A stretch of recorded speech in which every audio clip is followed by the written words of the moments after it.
Welcome to Off the Grid, a podcast for small business owners who want to leave social media without losing all their clients.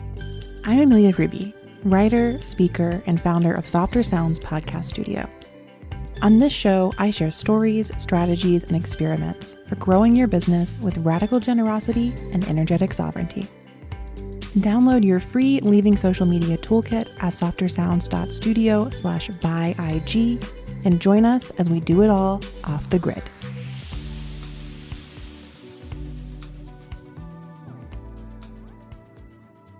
Hello, friends. Welcome back to Off the Grid, a podcast about running an online business with no or minimal social media presence. I'm your host, Amelia Ruby. I am the founder of Softer Sounds, and today I've got a great guest I am so excited for you to meet. But before I introduce her, I want to remind you about the free resource I've created to go alongside this show. The Leaving Social Media Toolkit includes 3 tools for, you guessed it, leaving social media.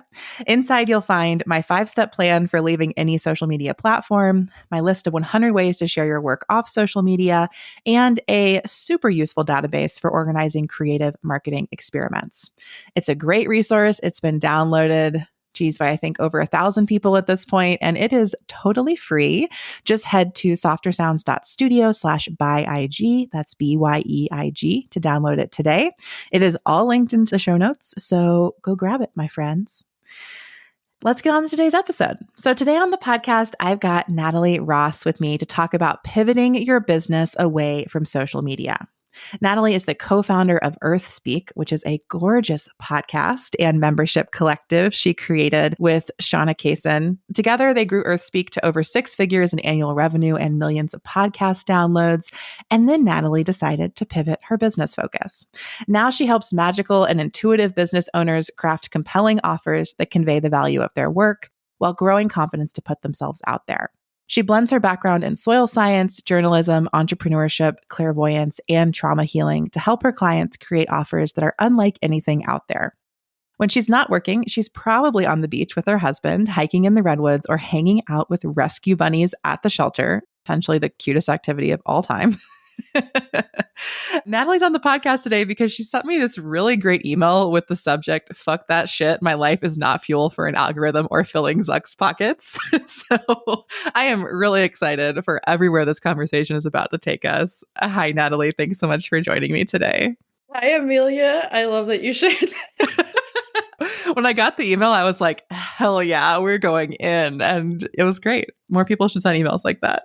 I know, right? Like, just say what you want to say. Yeah. Like, people try to like button themselves up and they're like, this is the formula and I should like, no, just be yourself. Yeah, exactly. The perfect entry into today's conversation, I think. So I really want to start by talking about EarthSpeak and this business that you co-founded and grew and podcast you still run. So can you tell us the story of like, how did it begin and how did it grow and where has it ended up now? Oh my gosh. I know, long story. Itself could be, but I can condense. We're going to do the condensed version.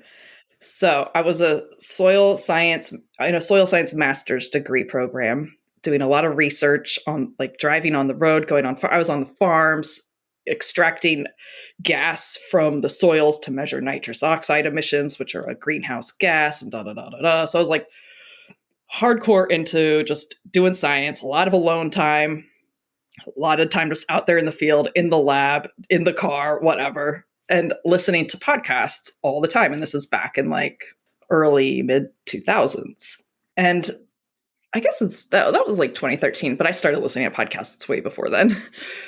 And I just listened to so many podcasts about marketing and podcasts about making podcasts and all kinds of stuff. And I was into it and I was like, I don't know why I'm into this. Like, I'm a scientist. This is weird, but I just loved it. And I was having a conversation with one of my little sisters. I have 4 little sisters. I'm the oldest. And one of them, her name's Lizzie Ross. She was living in Tennessee at the time. And I was in North Carolina.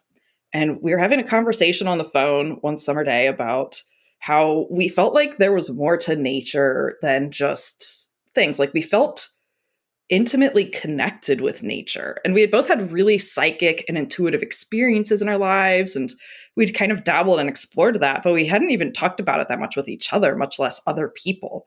So we were wondering on the phone, we were like, how can we learn more about this and like how this can impact and play into our lives, how we can like bring this more alive and put it into practice in our lives. Like there must be more than what we see with our naked eyes and what we're told.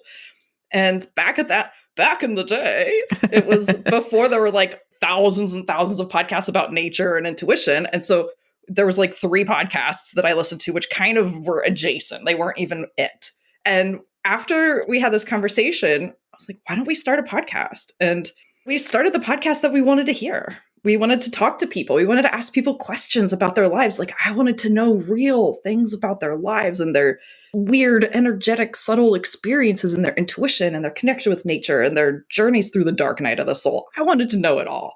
And so that's how it started. And fast forward, Lizzie's a musician, Violet Bell, Lizzie Ross, and she veered off from doing the podcast and she went to do her music full time. And I kept the podcast going and met up with Shauna Kaysen, who is my work wife, life wife. I love her so much.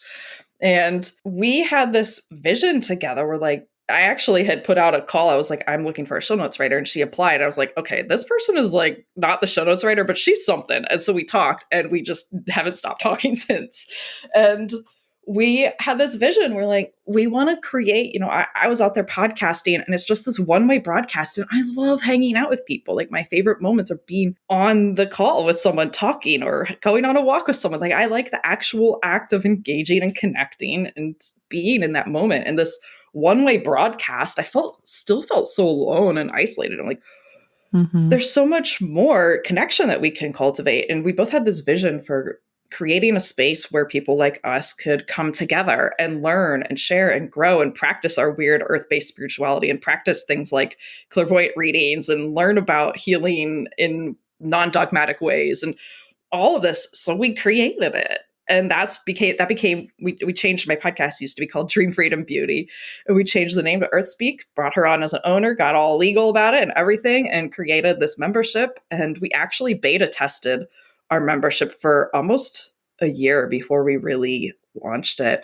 It just was the right place, right time, because by the time we were ready to really put some fuel on the fire, the pandemic was happening. Everything was shutting down and everyone was going online. And we had already cultivated this like nest for people to come land and engage and be with together. And it changed the trajectory of my life and the trajectory of the pandemic for me and our members. And it gave us a space to not go completely crazy in this experience. Yeah. So that's the condensed version. Yeah. So tell me, like, how does social media play into that? Like, when did Earthspeak get on Instagram? Yeah. How did that all go? So back when my sister and I conceived of this podcast idea, this was like 2015. And I had already been on social media. I have a background as a photographer and I had a project photographing small organic local farms. And I would post on there. And I had like been a guest photographer on Modern Farms. I think they're called, the magazine. And it was really cool. And I'd like grown all these followers from being a guest on their account. And I was like, wow, there's something here. Like, that was really cool. And so having listened to all these podcasts about podcasting and about marketing, I was like, okay, I came up with a rough, but something of a plan. And I was like, okay, we need to somehow share what we're doing with people. And so before we even created a podcast, we created an Instagram account for Dream Freedom Beauty and just started from zero and reached out to people and we're like, hey, if you post about us, we'll post about you. And we tried making little quote posts and we posted about ourselves. And I had my dear husband, I had him try to take photos of me and my sister that we could use. And like, of course, some of them are really cute, but oh my gosh, we really tried to like do it, and it did kind of work, but I don't know, it didn't grow that fast. I honestly I don't know. I'm thinking back to that time and thinking like, how does anyone like get traction? Because I am not someone who just wants to share all of my life online. And I have a very limited capacity too. I have chronic pain and different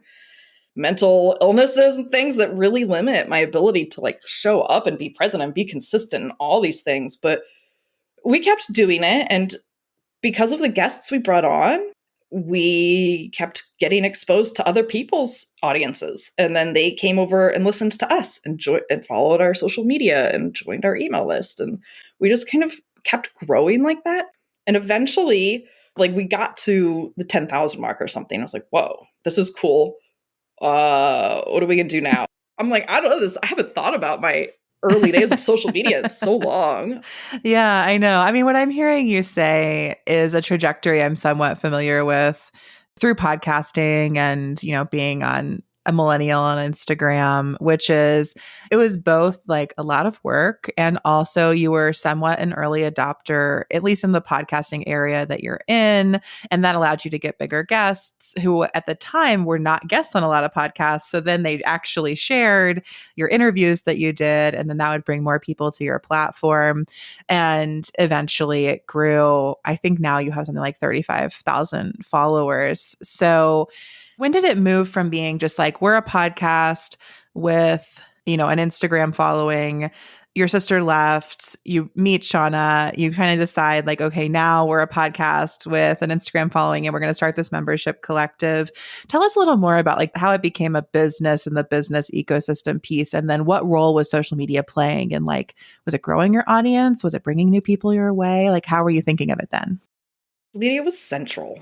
And you bring a really good point. Like, we were an early adopter in the podcast world, and we were on Instagram before the, modern, what we like to call algorithms. It was still a chronological feed. Yeah, It was like totally back in the old days. Yeah. And like our fifth guest was Channy Nicholas, and we hadn't even published anything yet. She didn't even know who we were. We didn't know, like my sister was on her email list. It was like, I like this person. We should interview them. And so like, we're cool, Yeah. But Instagram was huge. Instagram is what showed me that there were other weird, witchy people like me out there who were into the same aesthetics I was into, who weren't like Wiccan, and nothing wrong with being Wiccan, but I'm not Wiccan, and I'm not like, just this like whole new age world, especially it's changed a lot since then. But back then I was like, I just don't resonate with these people. And then I saw on Instagram people who are like learning how to start fires from rubbing sticks together, and they're like in beautiful skirts and like, I'm like, wait, who are these weirdos out there doing these weird nature things and talking about spirit? I was like, okay, there are people out there, and I am going to fucking find them. Like, that was like, I am not going to be this hot pink pants wearing, eyeliner wearing solo freak in the halls of a Southern institution with old white men teaching, which I do appreciate them, but I was definitely not the tobacco chewing, camo wearing norm of where my environment, Absolutely not. So yeah, it was a huge role in showing me there are other people, and that's where we would go to find guests. And I think because of our own following too, eventually people saw that and saw that, oh, they would be compelled to come on our show because we have a platform, we have an audience. Eventually, when the pandemic hit, I decided to run Facebook ads, and oh, wow, that was amazing. That's where we went from like 20 to 37K. And that was all a byproduct. I was selling workshops. I was just selling. We would bring on guest teachers to teach workshops every month. And then I would run the ads to sell those workshops. But then the byproduct of that was we would get so many new members in our membership. We would get so many new followers, podcast listeners, everything. And, we had already grown something up to that point. But that, like, in a matter of months, amplified it, doubled. Wow. So yeah, it was pretty nuts. And that was a really unique time in ads too. I feel like I've been a lot of right place, right time, and I am willing to take risks. And I have kind of privilege and background to be able to take certain risks too. So now we've got another piece of the story. So you've had all this organic growth from being one of the earlier podcasts in this space, which I think you're right, is like a space so many of us want to. I'm so glad you exist. I'm glad you stepped into that. You get the organic growth, the guests help you grow, and then you start running Facebook ads to sell these workshops that you've been doing. And then you have the membership collective. So that kind of paints for me this picture then of how you grew Earthspeak to a 6-figure business. Yes. Mm-hmm. And it sounds like then, content is key in that piece. Like the fact that you're active on social media, you're posting, you're promoting what you're posting, you're making this podcast, you're promoting that. And then your offerings are the workshops and the membership. That's kind of your like business marketing ecosystem Exactly. and my like way of thinking of the world. So, I think many of our listeners, like that's the business they dream of. And they're like, yes, that's exactly what I would like. But for you, we know like eventually that started to not feel so great or it wasn't working as well. So tell me, like, when you reached out to me, you kind of described it as like a content hamster wheel that was really burning you out. So tell me about like what shifted from that moment of like Facebook ads are working great and we've grown and everything's amazing to like, oh, I do not love this and something has to change. Like, what happened there? Oh, okay. Big thing was we had wanted to create Earthspeak in a way where we could honor our creative impulse and not put it into any sort of schedule or box of arbitrary consistency. And we have kind of meandered through that. And I will say it was authentic to be in the beginning, to be on the content hamster wheel. It was a thrill ride. It's exciting. It's fun. And the growth, it's a huge high. And eventually, though, and it was a weird time too because of the pandemic. And the membership itself brought us teachers and workshops and guests and conversations and experiences with each other in the community that brought me to somatic trauma healing, which I've been doing for like 3 years now. And I'm actually being trained in somatic experiencing, which is a modality of that. And it brought us so many other somatic and trauma healing resources and support that through the very work we were doing in our business, I realized that the business we had built was built on a trauma response. Mm. Even though it felt so spirit aligned and it was my soul work, there was another piece and it was not sustainable because of the trauma it was built on. And that trauma was trauma around me feeling like it was so triggering for me to actually receive money and pay myself for products, for services, for anything I was giving. I just felt like I had to just give. And the only way that it would be justified for me to receive money, enough money for me to survive or thrive and pay myself, would be if I could solve someone's every problem someone has in their life. And that's a direct reflection of like my early childhood unhealthy relationships with my caretakers. And this trauma response has echoes throughout my life. And that pattern got interrupted and my life had to completely change. It was a slow burn to an overnight change.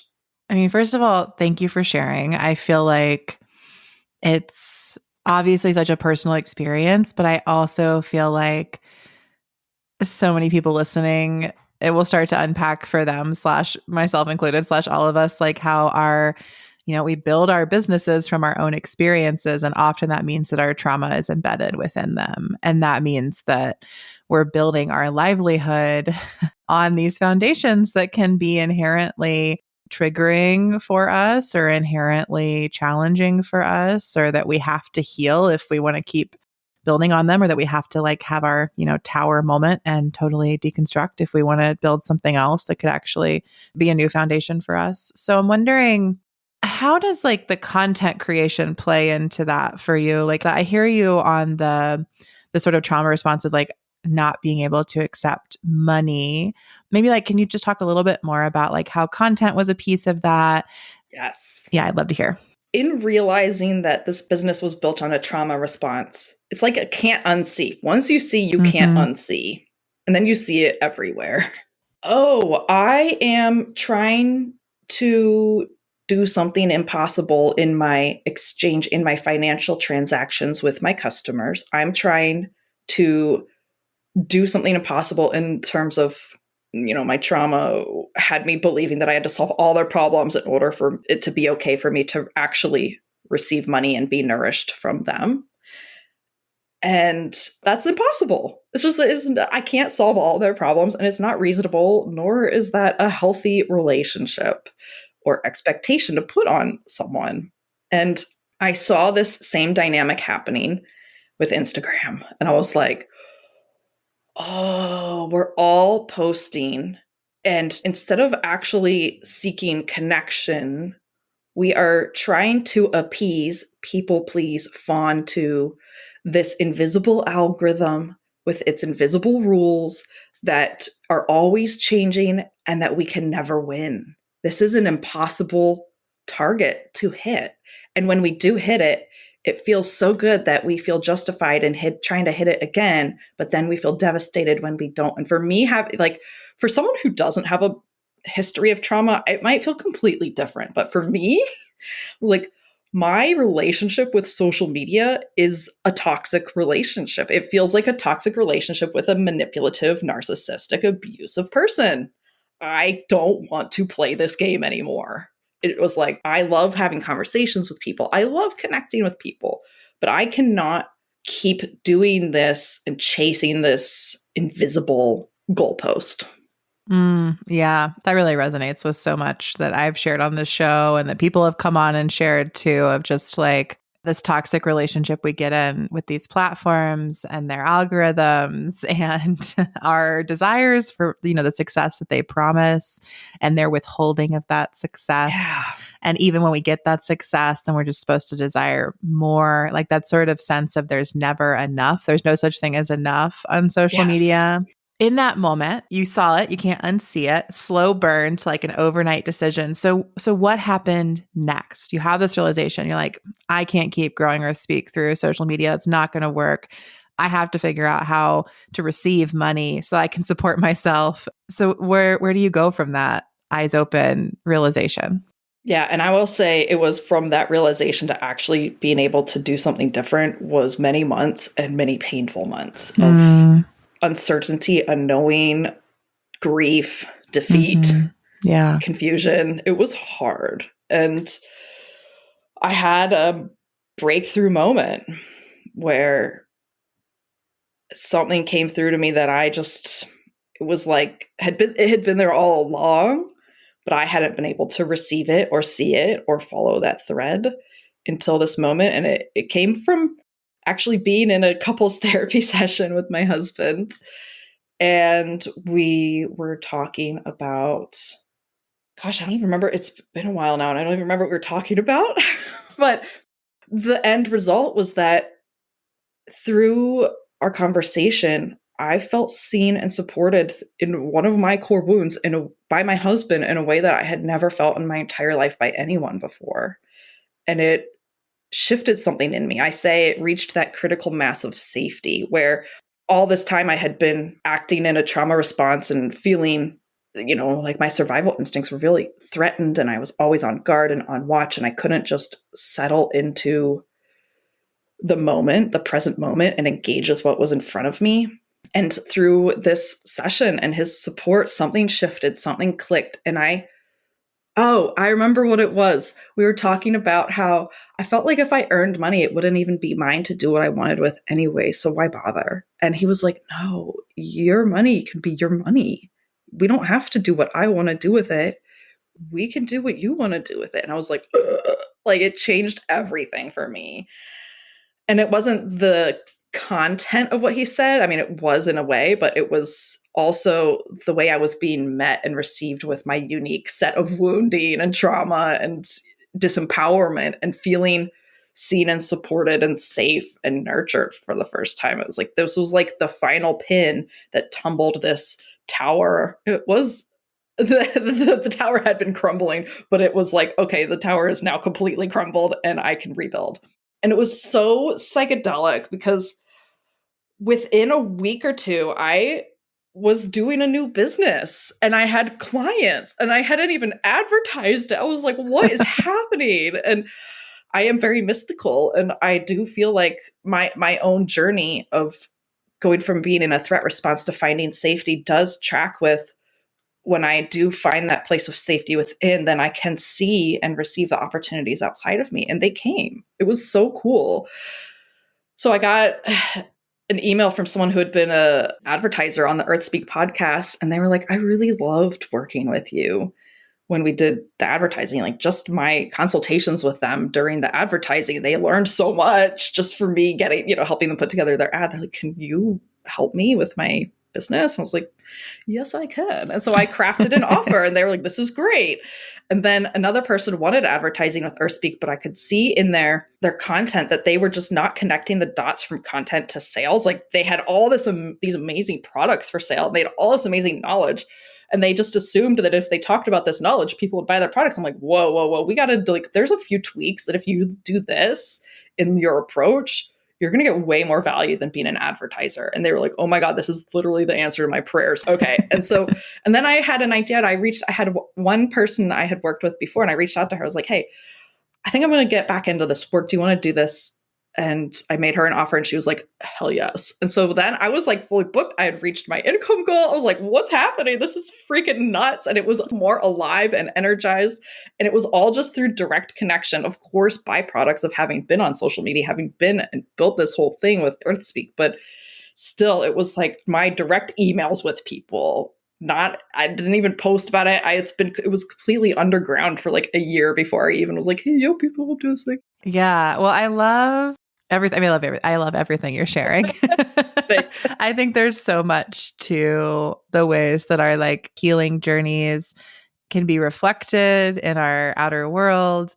I love that this like big moment in your healing came in relationship with your husband, that it happened, through therapy. Like it wasn't simply just like, oh, I need to go like be alone by myself in the woods and fix myself. And then I can come back and be a person and a business owner. It was like, no, you really had to do it all in relationship. I think that's an important moment of it there. And then the ways that, yes, these opportunities kind of are arising for you, but also, it's all happening through relationships and relationship marketing, not content marketing and social media. Like this new business that you're creating something that's built off of the relationships that you've formed through a successful like content career, but now you're moving or you're just functioning in a different way that takes you out of that trauma response, out of that content hamster wheel, out of that like over giving, over providing. 100%.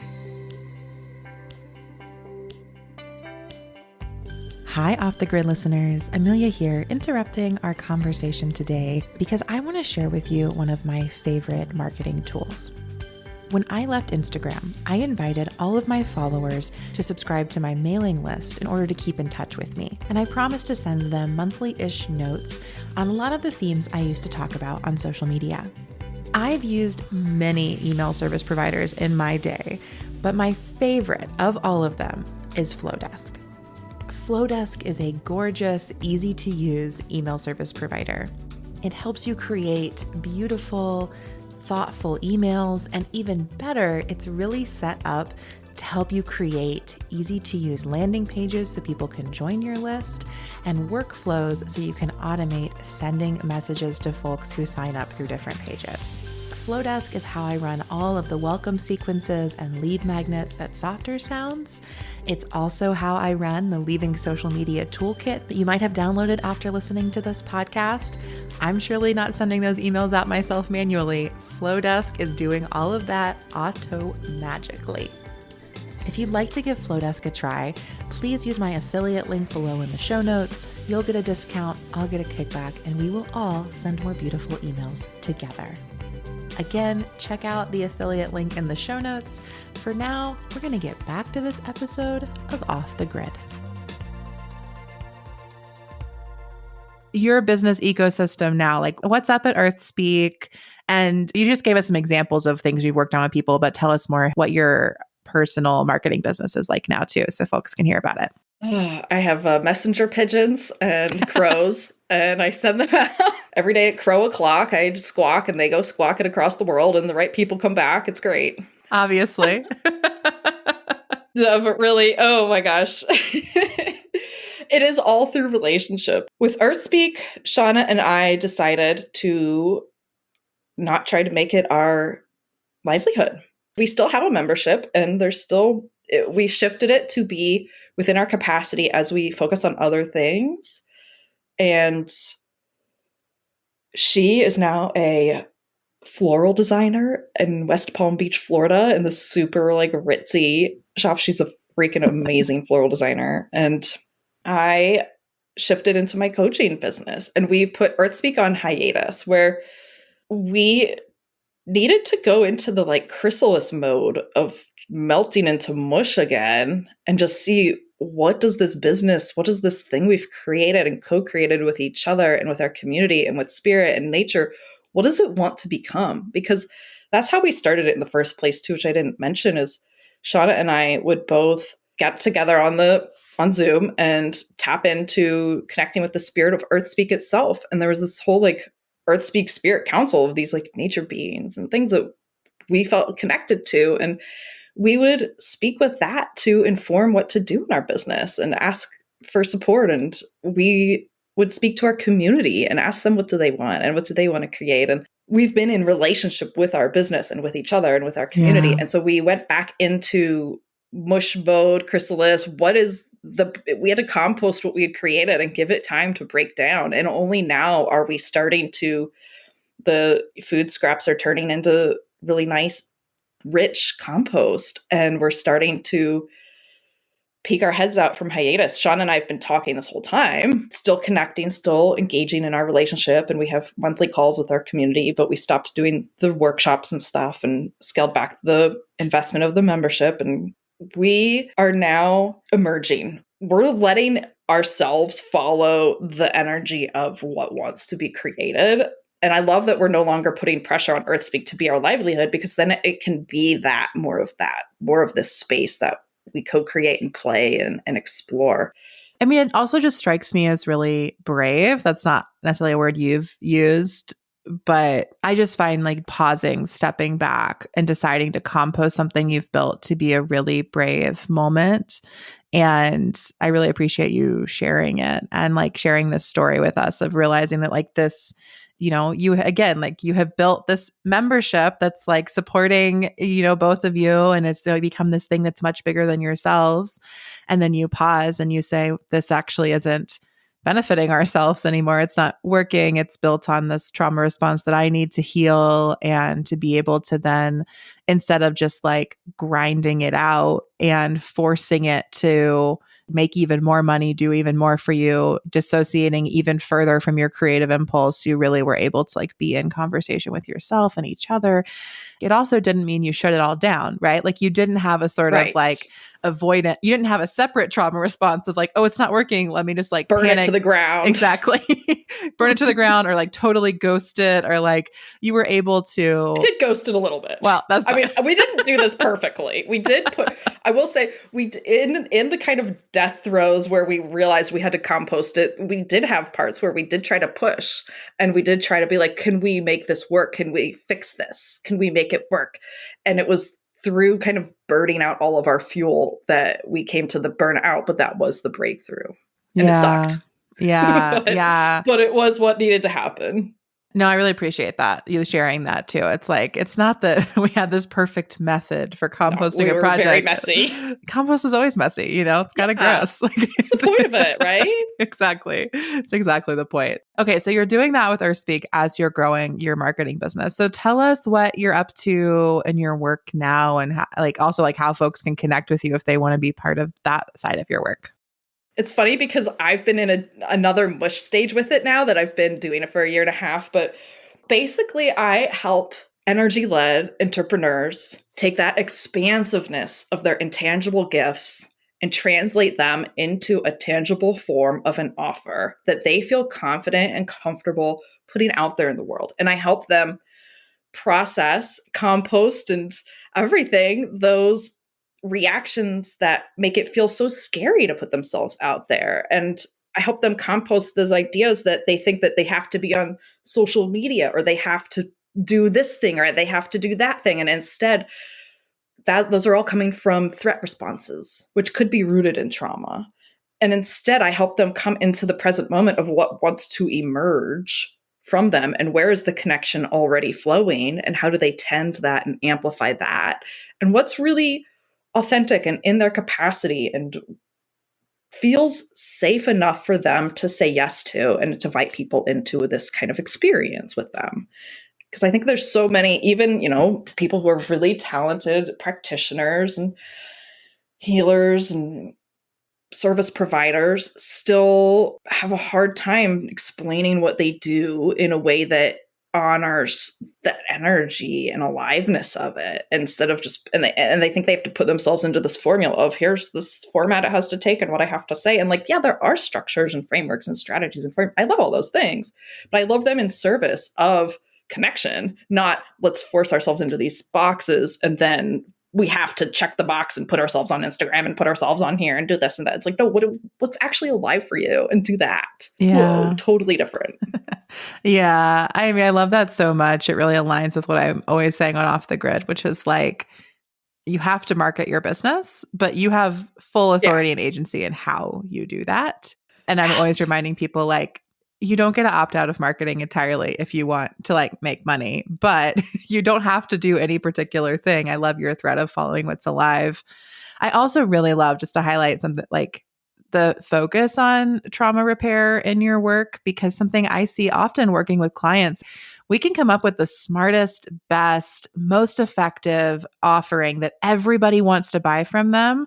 But if there's something inside of it that like is creating or caused by a trauma response, like you won't be able to share it, or you won't be able to get it out there, or you won't be able to actually let people buy it or let enough people buy it. And I see this, like it's always kind of heartbreaking for me. And I don't have the somatic background or expertise to share and support people through, but it's so needed. Like being in business brings up any and all money trauma we have, any and all avoidant or anxious attachment issues we have, any, like all of that comes up. So I think it's I just wanted to share, I think it's really beautiful, like marriage and what you're doing, like both the business strategy, offering design, marketing support, and the like, but also we need to deal with what's coming up like in your body and in your mind and in all of you as you do that. It's just so important. 100%. People can't see it, but I'm over here just nodding my head. I'm like, yes. You're like, I'm going to get nauseous from how much I'm nodding at this. It's just so true. You can have the best thing and have the greatest idea and be so excited about it and see the whole pathway there and have the aha moment and know exactly what steps you need to take. And then why can't you take them? There's some sort of threat response. And your survival instincts are saying something's not safe. And that's what I help people do, is I help navigate those tiny, energetic, subtle threads through very embodied, tangible methods in your nervous system, in your body. But also I bring in my clairvoyance and my intuition. It's always part of everything I bring to everything. I can't not. And I help people find that ability to navigate those threat responses themselves, so that they don't depend on me, but they can see, oh, wow, this is what's happening. Because it's so bizarre that in our society, this isn't just the normal understanding baseline of like kindergarten 101 of like, hey, your body has threat responses and they determine everything that you think and feel and act on. And if you are all, we don't even have that reality check of, is this a threat response or am I feeling safe and connected? Like this should be just like core baseline 101, life 101. Yeah, I know. And it's not. I know. It's not. Like we don't learn any nervous system regulation skills ever. It's really right? devastating for all of us. To kind of bring this all back to social media as we start to wrap it up, I think something that really drew me to your work when you first reached out is connected to exactly this. And you were kind of writing to me about the ways, and something I'd say about on the podcast all the time is that like in our business, if we want to make money, and I think being a business involves making money, we need to be able to sell our offerings. And I think the best sales come from like authentic, vulnerable connections with other people. But so many of us have such trauma responses to that, such threat responses, as you're saying, to this idea of actually connecting or selling, that I think we hide behind social media because it's more familiar and it's easier to be in this sort of relationship with the algorithm. It's almost like easier to be in a toxic relationship with the algorithm than to try to be in an authentic relationship with potential clients or customers or community members. And you had written in your initial email to me like things that started to spool that out. And I was like, yes, this is exactly it. And so how do you teach people to make those genuine connections through their businesses? And how do you support people in feeling safe to do that? I'm laughing because I have people talk to people. Of course. It's so simple. It's so simple, but it's not, right? It's like, ugh. And I mentioned earlier somatic experiencing. It's this modality where, I'm trained to track where someone else's nervous system is and to help guide them from that threat response back down to a space of safety, ease, calm, feeling connected. That's the missing link. We've talked a lot about compost in this show, and I think this is another thing is like we have these threat responses, but then we don't come back down from them. We don't compost all that energy back into, renewable energy, and we get stuck there. And I help people recognize when they're stuck there and learn how to come back down, discharge, shift that energy. And you can't force it. It's something that you have to learn how to work with the instinctual animal of your body with. It's something that's so automatic in your body that your conscious mind can support. It's like we're always breathing. We don't have to think about breathing, but we can think about, I'm going to breathe now. So it's kind of the same thing with these threat responses, and whether we feel threatened or safe, it's always happening, and we can't force it one way or another, but we can support and guide our bodies through these waves. And it's good. We're supposed to have threat responses. Like this is how we survive, but we're not supposed to get stuck in them. And that's what I help people recognize real time. Where is that happening in their body, in their business, in their interactions, in the way that they're structuring their offer, and the way that they're reaching out and engaging with other people to attract the right people to their offer. It's so core to every little moment of relationship with others, and learning to recognize, and it's called regulation. Learning to recognize when you're regulated, which is safe, ease, settled, calm, or dysregulated, which is like anxious or exhausted, procrastinating, perfectionism, blah, blah, blah, all those things we don't want to be. Learning how to recognize that, and instead of getting caught in the stories and the loops, being able to shift into, oh, what do I do with this, instead of believing all the stories that come up, because they can project out to like, oh, you're going to like die alone under a bridge somewhere. Like they go into, the stories go into crazy places that we're not even aware of until we start tracking them. And they're like, what? That's so not realistic. Okay, we can take it back a notch. So I work with people directly in their bodies to facilitate the coming down from that threat response in easeful ways. Yeah. So needed, so necessary, and not like what people think of when they're like, oh, I'm going to start a business. What do I need to learn how to do?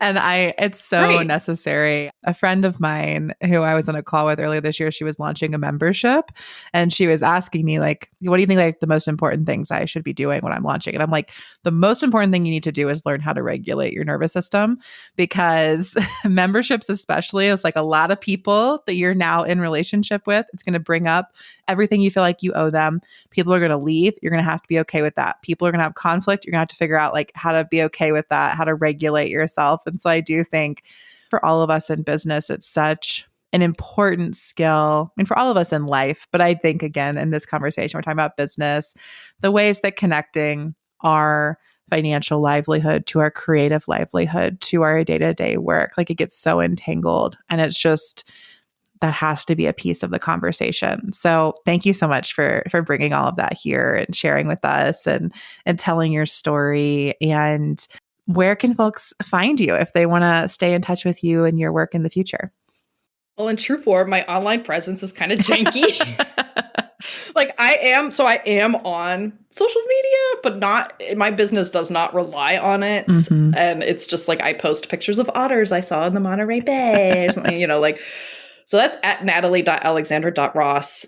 And my website is natalie.net. And I say, because it is so basically, I'm focusing so hard on relationships and connection that I have really set aside the aesthetics and whatever. Mm-hmm. So you can judge me if you want, but sign up for my email list, because that's where it's really happening. That's where the conversation is happening. And I try to bring that energy of regulation into them. So sign up for the email list, and you can work with me. I have a program called Confident Offer where I help people just go through that experience. And it's a deep immersion. I think it's more like an offer creation mystery school, because it is so different than anything out there.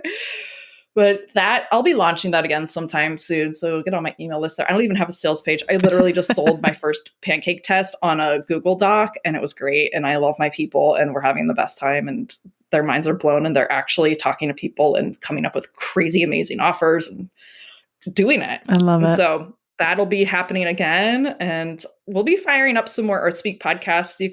I'll be sharing whatever we do on ArtSpeak on my personal email list. So it's probably the best place, natalie.net. Perfect. I know. So easy. Natalie.net. Yeah. There you go, everybody.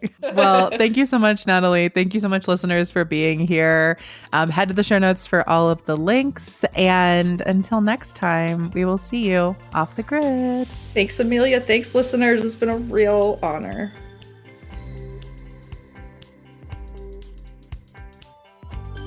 Thanks for listening to Off the Grid.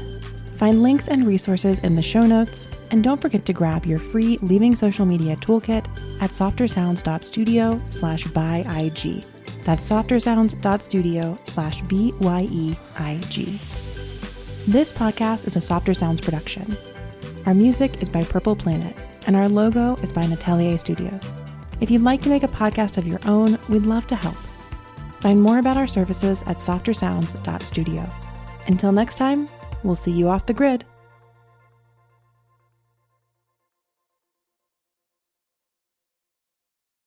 Hi again. Thanks for sticking it out until the end of the episode. If you're still here, I would love to share my self-guided mini course, Business Success Without Social Media. This podcast is a totally free resource to support you in thinking about marketing without social media. But the mini course is where I really go into how to set your business up for success without social platforms. In the course, I help you handle the emotional aspects of leaving social media, the challenging feelings that come up when you're doing something differently, and how to shake off all those shoulds around marketing. I also guide you through my business fundamentals, what I think are the 3 core pillars of any successful business. And I help you see how to connect them so that however you market your business, you can make sure that your marketing is connecting your offerings with your ideal clients and community. This mini course is based on the live workshop series I did last summer, and let me tell you, it is super transformative. Folks have reported back that it totally changed how they think about their business, and it's allowed them to do a lot less marketing that's way more impactful. So if you're still tuned in, this is probably for you. And right now, Business Success Without Social Media is only $44. It's going to go off sale later this spring as I reimagine it and then raise the price. So if you'd like to get the goods right now at the lowest they will ever cost, go ahead and head to the show notes and register for Business Success Without Social Media today. Thanks again for tuning in. I'll see you off the grid.